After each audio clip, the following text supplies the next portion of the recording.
कितने थे? 20 देवता थे।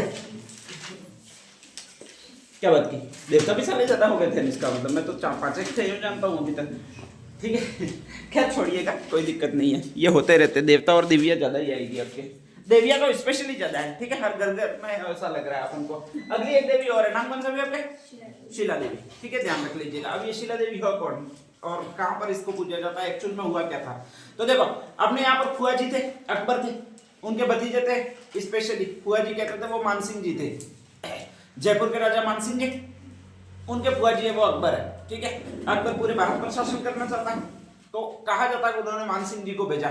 ठीक है, और मानसिंह जी को उन्होंने शासन करने के लिए या अधीन करने के लिए भेजा, वो बंगाल भेजा। कहां पर भेजा?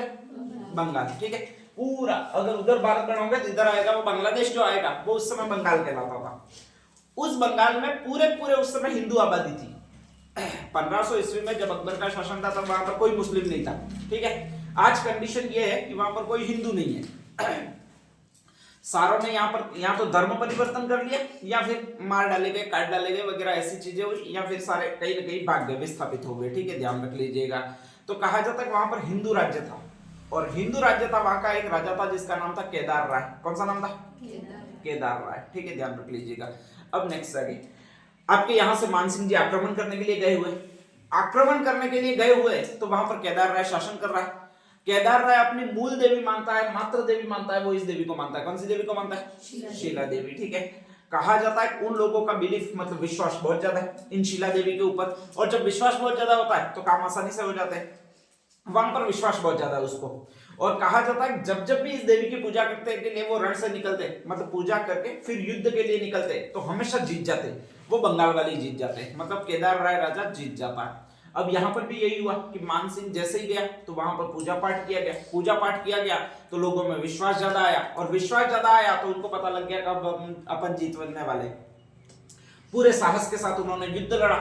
एक तरफ भारत का सबसे बड़ा सम्राट है, उसकी सेना है, एक तरफ एक छोटे से प्रांत की सेना है, लेकिन जीत रहे वो छोटे से प्रांत वाले, मतलब बंगाल वाले जीत रहे। और भारत का सबसे बड़ा सम्राट है अकबर, वो हार रहा है। और हार रहा है अकबर की तरफ से, जो हार रहा है वो अपने जयपुर वाला राजा हार रहा है। जयपुर वाला राजा कौन? मानसिंह हार रहा है। अब समस्या ठीक है, ध्यान रख लीजिएगा। मानसिंह वहां से मैसेज करा बार बार की और सेना भेजी जाए, अकबर भेज भी रहा है, लेकिन हर बार युद्ध होता है, भयंकर तरीके से युद्ध होता है, और हारते वो यही हारते हैं। अब उनको समझ में नहीं आ रहा है कि ऐसा हो कैसे रहा है, तो पूछते हैं कि ऐसा कैसे हो रहा है, ये एक छोटा सा राज्य है, इसकी सेना बहुत छोटी है, फिर भी वो भारत के सबसे बड़े सम्राट को हरा रहा है, तो आखिर हरा कैसे रहा है। ठीक है, ध्यान रख लीजिएगा। और ऐसी कंडीशन में उनको बताया जाता है कि यहाँ पर एक देवी है जिसका नाम कौन सा भी है? शीला देवी। जब भी विश्वास खुद में होता है तो ज्यादातर कार्य सिद्ध हो जाते हैं। तो ये देवी है शीला देवी।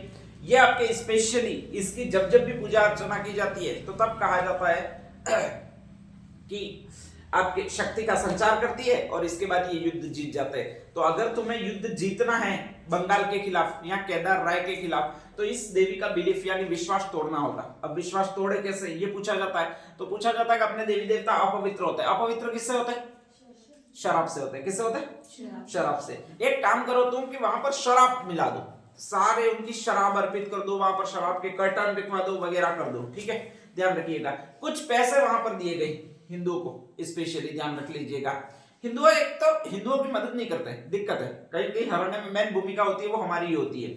और वहां पर भी यही हुआ उस दिन कि उन्होंने शराब के कर्टन वगैरह मंदिर में रखवाए। हिंदुओं ने यह अफवाह फैलाई कि देवी अब अपवित्र हो गई है, अपवित्र हो गई है, इसलिए हमारी मदद नहीं करेगी। ठीक है, और ऐसी कंडीशन में लोगों का बिलीफ टूटा, और जैसे ही लोगों का बिलीफ टूटा तो पहले सारे लोग मिलकर लड़ने आते थे, उनमें से आधे वैसे ही भाग गए। ठीक है, आधी सेना रह गई, और उसका अकबर से सामना हुआ, यानी मानसिंह की सेना से सामना हुआ, और मानसिंह की सेना जीत गई। जब मानसिंह की सेना जीत गई तो मानसिंह को लगा कि यार सबसे ज्यादा प्रताप है वो इस देवी का। कौन सी देवी का? शीला देवी का। तो कहा जाता है कि वो मूर्ति है वो मानसिंह जी वहां से बंगाल से ले आए, और बंगाल से लाकर इन्होंने स्थापना करवाई आपके स्पेशल जयपुर में। तो शीला देवी और शीतला देवी वर्तमान में कहां पर है? आपके जयपुर में ही है। ठीक है, ध्यान रख लीजिएगा। इनमें शराब मिलाकर पिलाई गई थी। ठीक है, या भक्तों को स्पेशली शराब परोसी गई थी पहले, जिसके कारण ये हारे थे। तो एक ट्रेंड चल पड़ा स्पेशली कि जब भी यहाँ पर पूजा अर्चना की जाएगी तो प्रसाद वितरण किया जाएगा, और प्रसाद वितरण किया जाएगा वो किसका किया जाएगा, शराब का किया जाएगा। ठीक है, तो अभी भी इसमें यही प्रथा है कि यहाँ पर शराब का वितरण किया जाता है, ध्यान रख लीजिएगा। और प्रसाद के रूप में या कलवणी के रूप में जो दी जाती है वो क्या दी जाती है, शराब दी जाती है। ठीक है, हाँ, लेकिन यहाँ पर बहुत अच्छा है, एक ये है कि आपकी इच्छा अनुसार दी जाएगी। आप कहोगे एक बूंद डालो तो एक बूंद डालेंगे, आप कहोगे कलवणी में ज्यादा डालो, पूरा एक क्वार्टर डालो तो एक क्वार्टर डालेंगे। ठीक है, आप कहोगे पूरा डाल दो तो वो पूरा डाल के देंगे। तो भक्तों की इच्छा के अनुसार शराब पिलाई जाती है, वो तो इसमें पिलाई जाती है, किसमें। और एक मैंने कहा था केवल 2.5 प्याले, आपकी भले इच्छा हो मैं पूरी पीऊं गिलास भर के, लेकिन नहीं मिलेगी, 2.5 प्याले ही मिलेगी। वो कहां पर मिलेगी, जीर्ण माता में मिलेगी। ठीक है, ध्यान रख लीजिएगा। तो ये दोनों अंतर है कि यहाँ पर तो भक्तों की इच्छा के अनुसार शराब पिलाई जाएगी आपको, और जीर्ण माता में 2.5 प्याले शराब पिलाई जाएगी। ठीक है, ध्यान रख लीजिएगा। कुत्ते का कान भी है वहां पर तो प्रसाद के रूप में। ठीक है, कोई दिक्कत नहीं है, बस टांग नहीं है तो दिक्कत ही नहीं है। अगली एक और माता है जिसको कौन सी माता कहा जाता है आपके, नागणेची माता। अब ये माता कौन है, ध्यान रख लीजिएगा। तो कहा जाता है कि आपका ये इंडिया है पूरा पूरा, ये देखो इंडिया, ये आपका टिप्पू क्या है, अरे श्रीलंका यार, ध्यान तो रखो कम से कम, इंडिया को ध्यान में रख ले। तो यहाँ पर आपका एक वंश शासन कर रहा है, और उस वंश को जो कहा जाता है वो ये वंश कहा जाता है। नाम कौन सा, राष्ट्रकूट वंश। ठीक है, दक्षिण भारत में ये 2-3 ही है, एक चोल वंश है, एक चेर वंश है, और एक राष्ट्रकूट वंश है, एक पांड्य वंश है। 3-4 लोगों ने शासन किया। अपने यहाँ पर ज्यादा इससे अच्छा, राजस्थान में बहुत ज्यादा, सिसोदिया है, कछवाहा है, उधर जाओ जोधपुर में राठौड़ है, जैसलमेर में जाओ भाटी है, कोटाबंदी में हाड़ा, अजमेर में चौहान है। ठीक है, अपने यहाँ पर तो बहुत सारे राजवंश है। इसके बजाय ये दक्षिण भारत की हिस्ट्री, उसमें 3-4 ही वंश रहे, और उसमें से एक वंश मैन रहा है, नाम कौन सा भी आपके, राष्ट्रकूट वंश। महाराष्ट्र में शासन करता था। बाद में जाते ये वंश धीरे धीरे समाप्त हो जाते हैं। वंश समाप्त होते हैं, उसका एक मेन कारण ये होता है कि इनमें राजशाही पद्धति होती है, मतलब राजा का शासन होता है। ठीक है, और राजा के शासन में एक ही दिक्कत है, बाकी सब सही है, लेकिन एक दिक्कत है, उत्तराधिकारी इतना योग्य नहीं मिलता है, ध्यान रख लीजिएगा। जैसे अकबर था, अकबर का बेटा था, जाके सबसे बड़ा दारूडिया मिल गया। ठीक है, ऐसे मिल जाते हैं। तो उत्तराधिकारी ढंग का नहीं मिलता, और उत्तराधिकारी ढंग का नहीं मिलता है तो इसमें पूरे वंश का पतन हो जाता है, मतलब राज्य संभाला ही नहीं जा सकता है। राष्ट्रकूट वंश में उसके उत्तराधिकारी ढंग के नहीं मिले तो कहा जाता है कि ये खत्म हो गया। जैसे ही खत्म हो गया तो इनको पराजित कर दिया गया। जो भी बचे कुचे लोग थे वो उत्तर भारत में भाग गए और एक जगह पर रहने लगे, और उस जगह का एक नाम था, वो कौन सी जगह थी भैया आपके, कन्नौज थी, ध्यान रख लीजिएगा। ठीक है, अब नेक्स्ट आगे कहा जाता है कि कन्नौज में आकर पूजा करते थे स्पेशली, और एक माता की पूजा करते थे। कौन सी माता की पूजा करते थे, नागणेची माता की पूजा करते थे। ठीक है, यहाँ पर आपके स्पेशली पड़ता है वो राजस्थान पड़ता है, और राजस्थान में भी एक जिला पड़ता है जिसको कौन सा कहा जाता है भाई आपके, पाली, और पाली में भी एक कस्बा पड़ता है जिसको आपके कहा जाता है सोजत। सोजत की क्या प्रसिद्ध है, मेहंदी, आपको पता ही होगा। ठीक है, ध्यान रख लीजिएगा। बहुत अच्छी काली खुलती है, प्रेम का प्रतीक। काली मेहंदी नहीं खुलती, आप पेट्रोल मिलाते हो वो करते हो, तो सबसे ज्यादा अच्छी काली मेहंदी खुलती है वो सोजत की मेहंदी खुलती है, ध्यान रख लीजिएगा। कोई पेट्रोल वेट्रोल कुछ भी नहीं मिलाना पड़ेगा और एकदम काली खुलेगी। सबसे अच्छी क्वालिटी की मेहंदी है वो आपके सोजत की है, स्पेशली ध्यान रख लीजिएगा। हाँ, बाल रंगोगे बिल्कुल सफेद नहीं दिखेंगे। ठीक है, सोजत की मेहंदी से। बाकी तो आपको क्या आ गया, गार्नियर कुछ आया है। नेक्स्ट यहाँ पर सारे पालीवाल ब्राह्मण रहते थे, और पालीवाल ब्राह्मणों को रोज इधर वाले मुसलमान लूट लेते थे। तो ऐसी कंडीशन में इनके सामने बहुत बड़ी दिक्कत थी कि भाई अपन बचे कैसे। ये एक बार गंगा जी जाते, और गंगा जी जाते तो उस समय गुजरते, वो कहा जाता है कि यहाँ पर कन्नौज से गुजरते, और कन्नौज के कुछ परिवार है वो इस माता की पूजा करते। कौन सी माता की पूजा करते, ब्राह्मण पढ़े लिखे होते, और जैसे ही पढ़े लिखे होते तो उनको पता होता है नागणेची माता, यार वो तो कुलदेवी है। कौन से वंश की कुलदेवी है, इस वंश की। कौन से वंश की कुलदेवी है, राष्ट्रकूट वंश की कुलदेवी है। और अगर राष्ट्रकूट वंश की कुलदेवी की पूजा ये कर रहे हैं तो ये भी इसी वंश से संबंधित हो सकते हैं। कौन से वंश से संबंधित हो सकते हैं, राष्ट्रकूट वंश से हो सकते हैं। और राष्ट्रकूट वंश तो पूरे भारत का इतिहास में सबसे ज्यादा वीरता से युक्त अगर कोई वंश रहा है तो यही रहा है। सबसे ज्यादा वीर लोग रहे तो इसी वंश के रहे। तो ऐसी कंडीशन में वो सोचते हैं कि अगर अपन उनको इनका पिछला इतिहास याद दिलाए तो शायद इनमें अपनी वीरता जाग जाएगी और वो अपनी रक्षा करेंगे। ठीक है, तो कहा जाता है कि यहाँ पर एक आदमी होता है जिसका नाम होता है राव सिंह, मुखिया हो।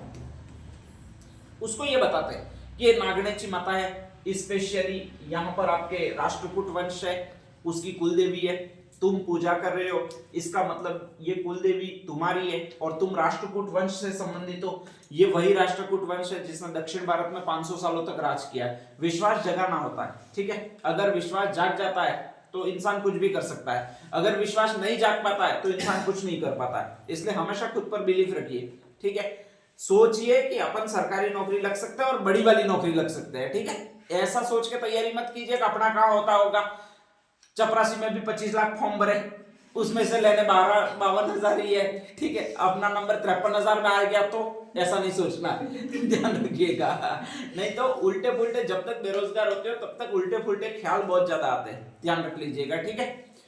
सोचना ये है कि अगर 20 भी पोस्ट मिली तो भी लगभग निकाल देंगे यूं। और एक और, किसी भी सब्जेक्ट में ये नहीं सोचना कि बहुत ज्यादा सिलेबस है, बहुत ज्यादा सिलेबस है, ऐसा सोचना ही नहीं है। जब भी लोक देवियां पढ़ने बैठो तो आपको आती है 3-4 वो याद करनी है। कौन कौन सी आती है? शिला देवी आती है, शीतला माता आती है, और कौन सी तुम्हें आती है?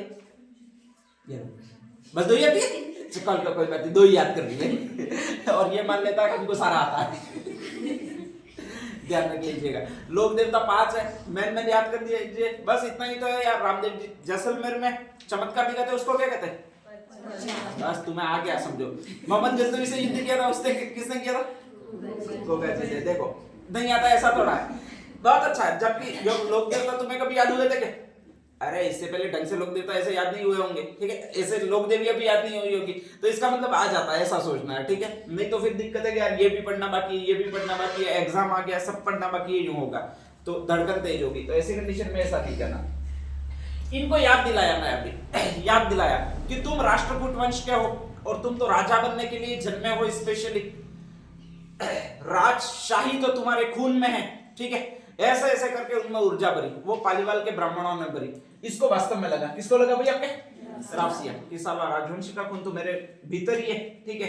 अपन कोई साधारण इंसान तो है नहीं। अपने भी अगर कोई कह दे कि तुम तो सरदार पटेल के वंशज हो, अपन को लगता है कि यार वो यूनिटी वाला आदमी सारे राजाओं को भारत में पानी पिला दिया। उस समय 600 राजा थे भारत के, सारों को हटा दिया और पूरे भारत का एकीकरण कर दिया। तो उससे और बड़ा वीर व्यक्ति हो ही नहीं सकता इस दुनिया में कोई, ठीक है। तो ऐसा याद करिएगा। अपने जो महान पूर्वज, इतिहास पढ़ने का एक फायदा ये है कि अपन को स्पेशली पता चलता है कि हम किनके वंशज हैं। तो आप भी किसके वंशज हो? सरदार पटेल के वंशज हो, जो पूरी राजनीति को घुमा दे, ऐसे आदमी के तुम वंशज हो।